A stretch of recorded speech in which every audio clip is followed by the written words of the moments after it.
नमस्कार, आप देख रहे हैं राजीव टाइम्स। आपके साथ मैं हूं आराधना रामदेव। रुक करेंगे खबरों की ओर। खबर मध्य प्रदेश से है, जहां मध्य प्रदेश सरकार 12 मार्च को वित्तीय वर्ष 2024-25 का बजट पेश करने जा रही है, जो 4 लाख करोड़ रुपए से अधिक का हो सकता है। वित्त मंत्री जगदीश देवड़ा विधानसभा में यह बजट प्रस्तुत करेंगे।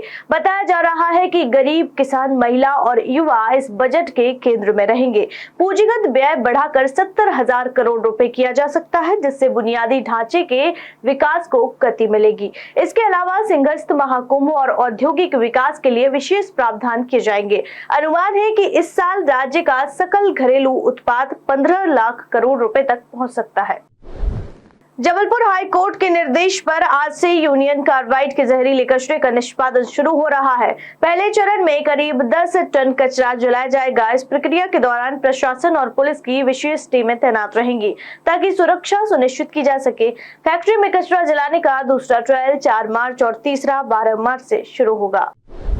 मध्य प्रदेश में गर्मी ने दस्तक दे दी है और दिन का तापमान 35 डिग्री सेल्सियस के पार पहुंच गया है। मौसम विभाग के अनुसार अगले 48 घंटे में तापमान 2 से 4 डिग्री तक और बढ़ने की संभावना है। हालांकि हवाओं के रुख में बदलाव के कारण मार्च की शुरुआत में बारिश होने की संभावना जताई जा रही है। आगामी 4-5 दिनों तक मौसम शुष्क रहेगा, लेकिन ग्वालियर, चंबल और अन्य इलाकों में हल्की बूंदाबांदी हो सकती है। इस बदलते मौसम में गर्मी और नमी दोनों का असर देखने को मिलेगा।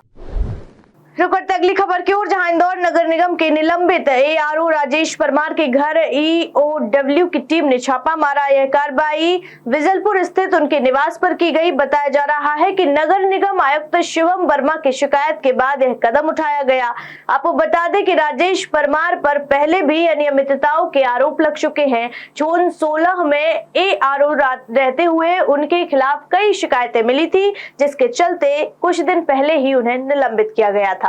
इसके अलावा वे जोन 8 में भी विवादों में रहे हैं। राजेश परमार पहले भी विवादों में आ चुके हैं। जोन 8 में ARO रहते हुए उन्होंने नगर निगम के तत्कालीन अपर आयुक्त S कृष्ण चैतन्य के खिलाफ नारेबाजी की थी, जिसके चलते वे पहले भी निलंबित किए जा चुके हैं। शासन प्रशासन की नजर में वे पहले से ही संदिग्ध थे। EOW की टीम उनके वित्तीय दस्तावेजों की जांच कर रही है। संभावना है कि उनके पास अघोषित संपत्तियां हो सकती हैं। नगर निगम ने बड़े घोटाले से जुड़े कई राज खोलने की आशंका भी जताई है। यदि जांच में घोटाले और सबूत मिलते हैं, तो नगर निगम से जुड़े अन्य अधिकारी भी जांच के घेरे में आ सकते हैं। ये असिस्टेंट रेवेन्यू ऑफिसर हैं राजेश परमार।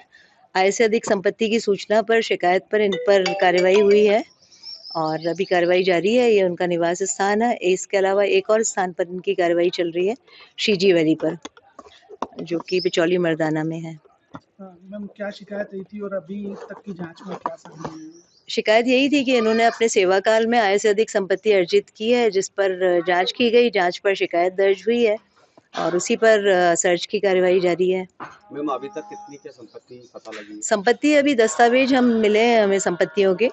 एक तो यही संपत्ति है जहां पर हम सर्च कर रहे हैं। इसके अलावा दूसरी हमारी टीम शीजी वैली में काम कर रही है।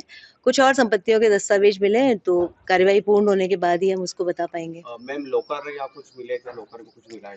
लॉकर की हमें चाबी है, अभी लॉकर चेक करेंगे। इस कार्रवाई के बाद हम उस पर कार्रवाई करेंगे। लॉकर खुलने के बाद में कुछ।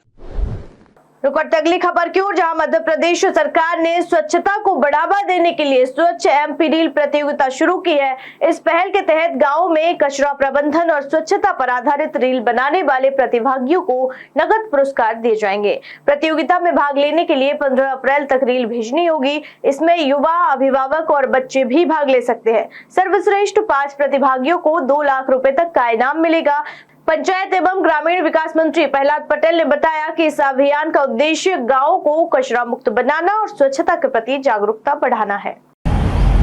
मेरे प्यारे भाइयों, बहनों, बेटे, बेटियों, माननीय प्रधानमंत्री के नेतृत्व में स्वच्छ भारत मिशन की कल्पना इस देश ने की थी। गांवों में कचरा न फैले, इसलिए कचरा प्रबंधन पर हम सबको जिम्मेदारी के साथ अपना काम करना होगा। इसके लिए ज़रूरी है कि जो अच्छी आदतें हैं वो रील बनाकर हमारे नौजवान बेटे और बेटियां, अन्य अभिभावक भी रील बनाकर भेज सकते हैं। स्वच्छ MP रील प्रतियोगिता प्रारंभ हो रही है। मैं नौजवान भाइयों बहनों से निवेदन करता हूँ, गीला सूखा कचरा अलग अलग करना, इस पर कोई रील हो, कचरे का दोबारा उपयोग हो सके और खुले में कचरा ना लोग फेंकें, ऐसे कोई रोचक रील अगर आप बना सकते हैं तो आप ज़रूर भागीदार बनिए। इस रील प्रतियोगिता में पहले नंबर का जो इनाम है वो 2 लाख रुपए है। आग्रह ये है कि आप सबको MP-MyGov पर जाकर रजिस्ट्रेशन कराना होगा और जो सुंदर रील आप बनाएंगे उस पर अपलोड करना होगा। निर्णय के बाद आप प्रतियोगिता में कुछ आर्थिक पारितोषिक तो प्राप्त करेंगे, उससे कहीं ज़्यादा आप समाज को जागृत करने का काम करेंगे। यही मेरी आपसे प्रार्थना है। एक बार अपना कैमरा उठाइए और रील बनाने के लिए एक कदम आगे बढ़ाइए और स्वच्छ MP रील प्रतियोगिता में भागीदार बनिए। अगर आप अच्छा संदेश देंगे तो आप पारितोषिक के भी हकदार होंगे। मैं शुभकामनाओं के साथ इस बुलेटिन में फिलहाल इतना ही। देश दुनिया की तमाम खबरें देखने के लिए देखते रहिए राजीव टाइम्स। नमस्कार।